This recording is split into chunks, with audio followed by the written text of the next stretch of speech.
Bonjour mes chers camarades, je suis ravi d'être ici. Alors sa réflexion en amène une autre, c'est que j'étais dans le train, je l'ai raconté en arrivant, j'étais dans le train la semaine dernière, j'avais sympathisé avec un groupe de jeunes avec qui on discutait de plein de sujets, dont la santé au travail, mais aussi d'autres choses, et on bavardait gentiment en se tutoyant. Il y a eu un message dans le train demandant un médecin à bord, donc j'y suis allé, et puis quand je suis revenu, ils sont tous mis à me vous voyez. Donc, ne vous méprenez pas sur le costume et la cravate. Je suis bien un syndicaliste faux et fier de l'être. Voilà. Tu as la télécommande pour tu as un diaporama, je crois. Oui, j'ai un diaporama. Je ne sais pas qui le lance.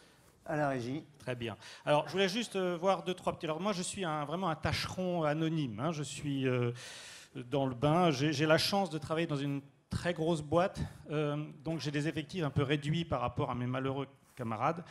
Alors je fais partie, je vois qu'à part M. Defoy, on ne parle pas beaucoup de nous, les médecins du travail. Il faut dire qu'on est une espèce en voie de disparition. Je pense qu'il reste plus de pandas que de médecins du travail, hein, actuellement, malheureusement, mais ce n'est pas le sigle du WWF, le jour où on sera dessus. Voilà, donc en fait, j'ai 2700 agents à peu près, alors que mes malheureux confrères avec qui je discute dans les groupes d'échange de pratiques en ont entre 5 et 10 000. Hein, c'est devenu une catastrophe. Tu me dis quand il faut passer? Oui, je te dirai, je vais juste... Ça va. Donc, moi, j'ai cette chance, dans ce rôle de tâcheron au quotidien, de voir beaucoup d'agents, d'avoir pu développer en 7 ans un relationnel de confiance.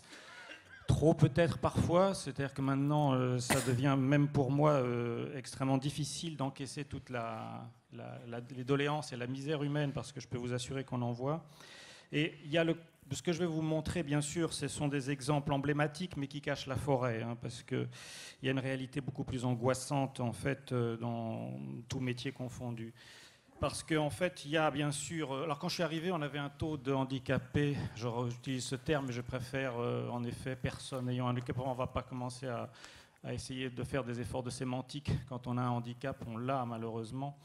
Donc il y a bien sûr, il y avait un taux qui était à moins de 4% quand je suis arrivé dans mon secteur, hein, Tarn et Aveyron. Je ne sais pas si mes collègues du Tarn et de l'Aveyron sont là.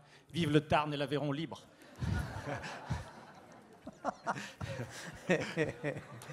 Ça va pas mieux, docteur. Donc en fait, on est arrivé maintenant en 7 ans à dépasser les 6%, et je peux vous dire, j'en ai encore beaucoup sous le coude, parce qu'avec beaucoup d'agents, en fait, on fait les dossiers RQTH qu'on ne dit pas à l'employeur pour le moment, on se garde ça en réserve pour aller plus vite ensuite si jamais la situation médicale devient vraiment critique et qu'on nécessite des aménagements lourds. Donc à la Poste, il y a plusieurs métiers. On est loin des clichés développés par les humoristes. Hein. Malheureusement, comme partout, on a un contexte économique tendu avec une précarisation. Je ne vais pas m'étendre là-dessus. Il y a le handicap qui se voit, ce que je vais vous montrer, les exemples que j'ai choisis. Ces exemples-là, j'en ai une douzaine par an, mais tous les mois, j'en ai beaucoup plus avec les handicaps qui ne se voient pas, et en particulier qui sont très angoissants. Hein. Le malheureux de 59 ans qui a l'angoisse chevillée au corps parce qu'il sent qu'il est complètement épuisé, cassé de partout, et qui se demande comment il va tenir, ça fait partie aussi du handicap. Et c'est beaucoup plus difficile quelquefois à trouver comme solution parce que c'est un handicap qui ne se voit pas. Et vis-à-vis du collectif, quelquefois, c'est très compliqué d'expliquer pourquoi on va lui aménager une position. Donc notre rôle est non seulement de recevoir nos agents dans notre bureau, et je peux vous assurer que s'il y a un marqueur qui est beaucoup plus intelligent, à mon avis, que toutes les grandes statistiques, c'est la consommation de mouchoirs. Je peux vous assurer qu'elle a été multipliée par 100 dans mon bureau en quelques années. Hein. Donc c'est un endroit où normalement j'ai 20 minutes pour voir un agent et j'en passe généralement beaucoup plus qu'une heure. Donc voilà, c'est pour vous décrire un peu le quotidien d'un médecin du travail. On n'est plus très nombreux, mais on a cette chance, et M. Defoe et d'autres avant moi l'ont développé, de travailler en réseau. Et le réseau, c'est fondamental. Le médecin du travail n'est plus seul. Nous avons la GFIP, bien sûr, mais nous la faisons nous. Enfin, il y a une délégation pour la Poste, mais le SAMET, les organisations syndicales, Dieu soit loué, elles sont là. Les assistantes sociales, mon infirmière, mon assistante en santé au travail, le médecin traitant, le médecin conseil de la Sécu. Il faut développer au maximum un réseau. Et connaître même des gens personnellement à l'MDPH pour y arriver. Alors les exemples que je vais vous montrer sont emblématiques, c'est-à-dire que ce ne sont pas forcément une réussite, d'ailleurs le dernier n'est un échec, mais un échec qui va peut-être aboutir à nos conversions. Vous verrez que c'est une conversion curieuse qu'il a demandé, mais que nous avons pu faire. Alors, je vais plutôt rester debout, j'ai horreur de m'asseoir.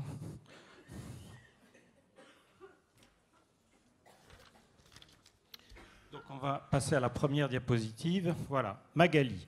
Alors Magali, je pense que mes collègues s'en souviennent bien parce que c'est un cas qui est quand même assez emblématique. Elle a 53 ans, elle est non-voyante. Elle était standardiste, en fait, à la direction départementale de Rodez. Et elle évoquait en visite médicale sa frustration. On la laisse pas faire grand-chose, elle sent qu'elle sert à rien, elle a envie de faire autre chose. C'est une femme intelligente qui pourrait faire beaucoup de choses et il n'y a plus rien, aucune possibilité, pas de promotion, rien. Et donc elle était vraiment dépressive.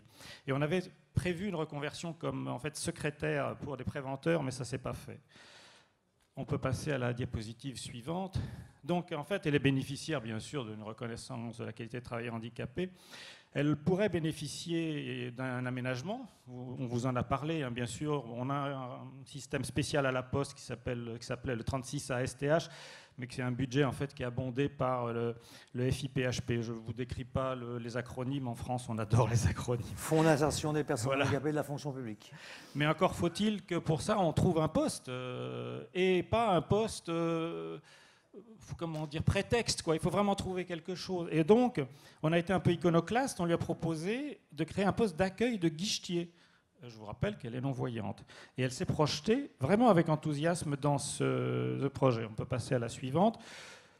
Je vous laisse lire, je ne vais pas entièrement vous redétailler. C'est une position de travail d'accueil, une position de valide, une position normale. Un travailleur normal. Simplement, elle a un handicap, mais on va accompagner ce handicap pour que cette personne normale puisse, elle le fasse comme une personne normale. Et je peux vous assurer que, on verra ça à la fin, que plusieurs années après, parce que ça a commencé il y a quelques années, les clients, certains ne s'aperçoivent même pas qu'elle est non-voyante. Donc, je vous laisse voir rapidement. Hein, elle accompagne le client dans l'utilisation des automates. C'est le guichet. À la Poste, vous avez deux métiers.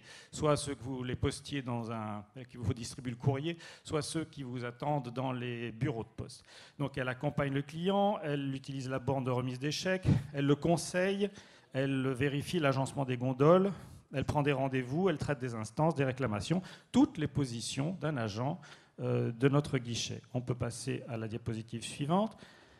Donc il a fallu faire un guidage au sol, après une étude qu'on a initiée par OS Guidage, EO Guidage. Donc on peut passer à la diapositive suivante. Voilà, ça ce sont les guidages au sol qui ont été retenus. C'est un autre bureau équipé, mais qui est c'est plus marquant, je trouve, de voir celui-là avec ces bandes de guidage qui permettent aux personnes non ou malvoyantes d'aller vers les gondoles, et en particulier à Magali. Je vous passe la diapositive suivante. C'est juste pour vous montrer les investissements parfois que ça nécessite, parce que là, ce bloc-notes braille a coûté presque 6 000 €, mais il était fondamental pour que Magali puisse tenir sa position. On peut passer à la diapositive suivante. Voilà. La suivante. Voilà, le bloc-notes braille et son utilisation par Magali. On peut passer à la suivante. Donc c'est le bloc-notes braille Sense 2, actualisé avec un système de synthèse vocale. Et elle peut prendre donc des rendez-vous clients, noter des réclamations, consulter les imprimés scannés. Elle a un mobilier pour ranger son clavier dans un compartiment fermé à clé derrière elle. Et depuis 2017, elle a un petit bureau également à l'arrière où elle peut transférer les dossiers, les données et traiter les dossiers. On peut passer à la diapositive suivante. Voilà, ça c'est la signalétique en braille. Et vous voyez sur le cliché à droite qu'en passant la main sur le braille, elle sait les références des objets à commander éventuellement s'ils commencent à manquer, et surtout pour guider les clients. On peut passer à la diapositive suivante. Voilà, tous les produits sont exposés, sont étiquetés en façade avec une signalétique adhésive, sachant que c'est elle-même qui refait les signalétiques nécessaires grâce à sa tablette et à une Dymo et à sa tablette braille. Elle peut refaire l'étiquetage. Voilà, et la voilà travaillant dans le bureau arrière pour faire les saisies. Voilà, on peut passer à la diapositive suivante. Donc en fait, elle disposait déjà d'un logiciel JAWS installé à l'arrière des guichets, mais on a étudié avec Access Solutions, que je connais, qui est une société toulousaine, la possibilité de mettre en place un autre. Donc c'est pour ça qu'en fait, elle a deux logiciels, deux tablettes braille, et avec ce bureau type corner, et puis elle a un casque, et en toute confidentialité à l'arrière, elle peut faire le service après-vente. Le SAV, c'est le service après-vente. Et elle prend des rendez-vous. Alors, je vous ai mis cette diapositive-là à la fin, parce que voilà, ils sont tous réunis. C'est le trophée en différence, en fait, tous différents, tous performants. Magali a été primée. Et on voit Magali, Marie-Pierre, la responsable d'exploitation qui a toujours accompagné Magali. Et puis, ils sont venus à Paris recevoir ce prix. Voilà. C'est une belle équipe, c'est une belle expérience. Et Magali a fait un discours qui a vraiment ému l'Assemblée. On peut passer à la suivante. Voilà, ça c'était le prix. On peut passer à la suivante. Voilà. Donc en fait, c'est pas juste une action. Je vous montre Magali, je vais vous montrer très rapidement 2 autres actions. Mais c'est pas juste une action. Il y en a plusieurs similaires depuis Magali. On met beaucoup de choses en place, des éclairages, des lampes individuelles, des loupes, des zoom text. On a beaucoup de matériel. Et ce qui est très bien pour Magali, c'est pas seulement d'avoir trouvé un poste et lui avoir adapté, c'est qu'elle a une progression de carrière prévue et elle va faire un accompagnement ciblé des responsables d'exploitation commerciale. Donc il n'y a pas seulement un poste, il y a une évolution de carrière avec une progression en type de grade également. Donc c'est quelque chose qui est valorisant et on n'est pas là à faire l'aumône ou à faire une action de bienfaisance. On remet quelqu'un dans le milieu normal du travail avec un projet de carrière. Alors, la diapositive suivante, là, il n'y aura pas de photo. C'est aussi une Magali, mais ce n'est pas volontaire. Je ne choisis pas que des Magali. Elle était factrice, elle est toujours d'ailleurs, 54 ans. Elle a fait un accident vasculaire cérébral avec une rupture d'anévrisme.